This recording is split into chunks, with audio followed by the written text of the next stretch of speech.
வணக்கம் and welcome to cricket channels Tamil channel. இந்த video நம்ம அதை பற்றி பார்க்க போகிறோம் அப்படின்னா ஆர்சிபியோட லேட்டஸ்டானதை பார்க்க போகிறோம். ஸோ ஃபஸ்ட்டு வந்துட்டு நம்மளுடைய விராட் கோலியோட அந்த ஒரு மிகப்பெரிய under confident moment. So team India இப்போ பங்களாதேஷுக்கு எகென்ஸ்டாக ஃபஸ்ட்டு டெஸ்ட் மேட்ச் விளாண்டுருக்காங்க. அதில் டீம் இந்தியாவோட செகண்ட் இன்னிங்ஸில் வந்து பார்த்திங்கன்னா கிங் கோலி 17 ரன்களுக்கு எல்பிடபிள்யூவில் அவுட் ஆகிருப்பார்.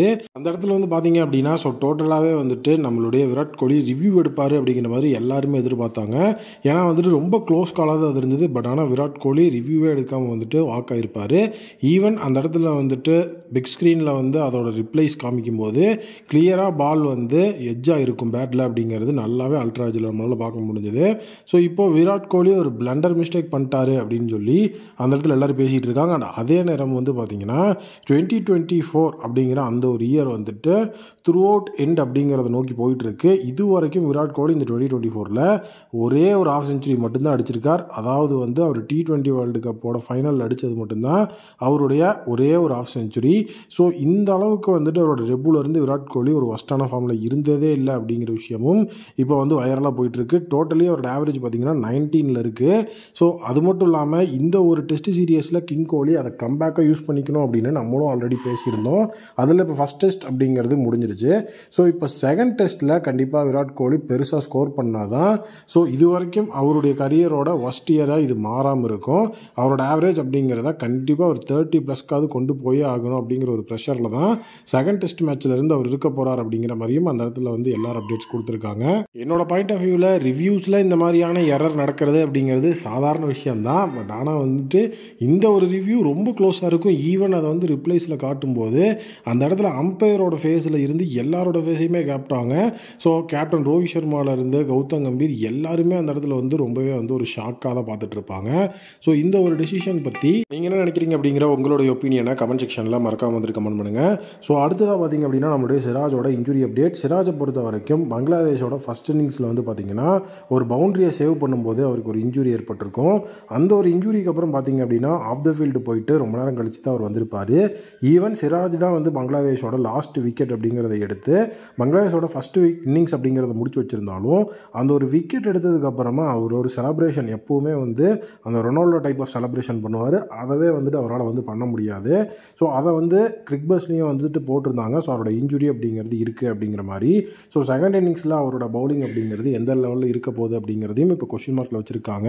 பட் என்னோட அப்டேட் என்ன அப்படின்னா இப்போ டீம் இந்தியா வந்து ஃபாலோ ஆன் அப்படிங்கிறத வந்து அவங்களுக்கு கொடுக்கல. நம்ம தான் வந்து மறுபடியும் பேட்டிங் பண்ணிகிட்டு இருக்கோம். அதனால் கண்டிப்பாக நாளைக்கு ஒரு நாள் ஃபுல்லாகவே வந்துட்டு நம்மளுடைய டீம் இந்தியாவுக்கு டைம் இருக்குது ரெக்கவர் ஆகிறதுக்கு. ஸோ நாளைக்கு ஒரு ஹாஃப் டே வந்து டீம் இந்தியா வந்து பேட்டிங் பண்ணால் கூட சிராஜ் ஈஸியாக ரெக்கவர் ஆகிட முடியும். சிராஜோட இன்ஜுரி பெரிய லெவலில் இருக்காது அப்படிங்கிறது தான் என்னோட ஒப்பீனியனும். அடுத்த அப்டேட் IPL 2025 ஆக்ஷன் வென்யூ, அதே நேரம் வந்து ஆக்ஷனோட ஸ்லாட்டு ரிட்டன்ஷன் எல்லாமே வந்து இன்றைக்கி கொத்தா நமக்கு ஒரு அப்டேட்டாக மாட்டியிருக்கு. ஸோ IPL 2025 ஆக்ஷன் அப்படிங்கிறது வந்து ஸோ டிசம்பர் ஃபஸ்ட் வீக்கில் வந்து இருக்கிறதுக்கு வாய்ப்பு இருக்குது. ஸோ வென்யூ வந்து லண்டன் ஆர் UAEயில் வந்துட்டு இந்த ஒரு ஆக்ஷனை நடத்த போகிறோம் அப்படிங்கிற ஒரு டீட்டெயில்ஸ் வந்து கொடுத்துருக்குறாங்க. So IPL 2025 first set of retained players அப்படிங்கிற அந்த ஒரு விஷயத்தை அனௌன்ஸ் பண்ணுறதுக்கு எல்லா டீம்ஸ்க்கும் November 15 வந்துட்டு ஸ்லாட் அப்படிங்கிறத கொடுத்துருக்காங்க. அதே நேரம் ஸோ கண்டிப்பாக வந்துட்டு நாளைக்கு பிரைமரி டிஸ்கஷன் ஜென்ரல் கவுன்சிலில் வந்து இருக்குது. ஸோ அதாவது IPLோட ஜென்ரல் கவுன்சில் மீட்டிங்கில் வந்து பார்த்திங்கன்னா நாளைக்கு வந்துட்டு போர்ட்ஸில் இருந்து எல்லாருமே வந்து டிஸ்கஸ் பண்ணி ஸோ ரிட்டன்ஷன்ஸ் வந்துட்டு எப்படி இருக்கணும், RTM எவ்வளோ அப்படிங்கிற மாதிரி விஷயத்த நாளைக்கு டிஸ்கஸ் பண்ணுறாங்க. ஸோ ஈவன் வந்து அந்த இடத்துல வந்து போர்டு மெம்பர்ஸ் எல்லாருமே வந்துட்டு ஓகே அப்படின்னு சொல்லி ஒரு மனமாக சம்பவிச்சிட்டாங்கன்னா நாளைக்கே வந்து ரிட்டன்ஷனோட ரூல்ஸ் வந்து ரிவீல் ஆகிறதுக்கு வாய்ப்பு இருக்குது. ஸோ இது வந்து யார் கையில் இருக்குது அப்படின்னு வந்து பார்த்திங்கன்னா அந்த போர்ட் மெம்பர்ஸ் அண்ட் பேனல் மெம்பர்ஸோட கையில் தான் இருக்குது. ஸோ IPLோட GC நாளைக்கும் வந்துட்டு கூடுறாங்க. ஸோ இப்போ வந்துட்டு நம்மளுடைய IPL 2025 பொறுத்த வரைக்கும் பேரலி ஃபஸ்ட்டு அவங்க வச்சுருந்த ரூல் வந்துட்டு 3 பிளேயர் ரிட்டன்ஷன் 1 RTM அப்படிங்கிற மாதிரி அவங்க சொல்லியிருந்தாங்க. ஸோ அடுத்தது வந்து பார்த்திங்க அப்படின்னா எல்லா ஃப்ரான்ச்சைஸும் வந்து கூடி சேர்ந்து 3 பிளேயர் 1 RTM ஆனால் 4 பிளேயர் 2 RTM கொடுங்க அப்படிங்கிற மாதிரி கேட்டிருந்தாங்க. ஸோ அதை தான் வந்து BCCI வந்து அப்ரூவ் பண்ணுறதாகவும் இருந்தது. ஸோ அந்த அப்ரூவல் அப்படிங்கிறது லாஸ்ட் மந்த்தே வர்றதுக்கும் சான்சஸ் ரொம்ப அதிகமாக இருந்தது. பட் ஆனாலும் வந்து பார்த்திங்கன்னா இப்போ வரைக்கும் BCCI வந்துட்டு அந்த ஒரு விஷயத்தை வந்து வெளியே விடவே இல்லை. ஸோ பிசிசிஐக்கு அதில் இன்ட்ரெஸ்ட் இல்லையா, இல்லை வந்துட்டு நிறைய ஃப்ரான்ச்சைசஸ் வந்து ரெக்வஸ்ட் பண்ணி மீதி இருக்கிற ஃப்ரான்ச்சைஸ்க்கு அதில் உடன்பாடு இல்லையா அப்படிங்கிறது தெரியல. ஏன்னா ஒரு ரிட்டன்ஷன் ரூல் அப்படிங்கிறது விடும்போது மெஜாரிட்டியை வச்செல்லாம் வந்தால் அது வாய்ப்பே கிடையாது. ஏன்னா வந்து 10 டீமுமே சேம் லைக் எல்லா டீமும் ஒரே மாதிரி தான் ஸ்டாக்ஸு மணிலாம் இன்வெஸ்ட் பண்ணுறாங்க. ஸோ அதனால் எல்லா டீமும் கன்வின்ஸ் ஆனால் மட்டும்தான் ஐபிஎலோட ஜிசியிலேருந்து ஒரு ரூல் அப்படிங்கிறது வந்து போட்டு வெளியே வரும். ஸோ அதுக்கு தான் இன்னுமே வந்து வெயிட் பண்ணிகிட்டு இருக்காங்க. ஸோ ஆர்டிஎம் கார்டு இன்க்ரீஸ் ஆகிறதுக்கு வாய்ப்பு இருக்குது, அப்படி இல்லைனா வந்து ரிட்டன்ஷன் இன்க்ரீஸ் ஆகிறதுக்கு வாய்ப்பு இருக்குங்கிற மாதிரி சொல்லப்படுது.